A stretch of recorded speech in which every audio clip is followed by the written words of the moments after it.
Les effets relativistes commencent à se faire ressentir. Le passé, le présent et le futur deviennent presque des concepts abstraits, déformés par la rapidité de notre déplacement. L'espace lui-même se contracte dans la direction de notre mouvement, rendant ce qui est théoriquement inaccessible bien moins lointain. Mais cette relativité ne suffit pas à annuler la démesure des distances. Et ce n'est pas tout. À ces échelles, l'expansion de l'univers entre en jeu. Au-delà de quelques centaines de millions d'années-lumière, les galaxies s'éloignent les unes des autres comme des points tracés sur un ballon que l'on gonfle. C'est un effet de l'expansion cosmologique. Plus on regarde loin, plus la distance augmente rapidement. Cette expansion, dont on a à peine évoqué l'existence, deviendra critique pour comprendre les limites ultimes de notre voyage.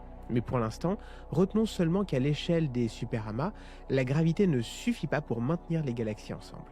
Des portions entières de l'univers s'éloignent, et certains objets, pourtant lumineux, pourraient ne jamais être accessibles car leur lumière ne pourrait jamais nous parvenir. Ainsi, à l'échelle du groupe local et des superamas, nous prenons conscience que notre galaxie n'est qu'une brique dans un mur de galaxies, elle-même microscopique au regard de l'univers entier. Même avec notre fusée, avec son accélération sans limite, nous ne faisons que plonger plus profondément dans un abîme sans fond.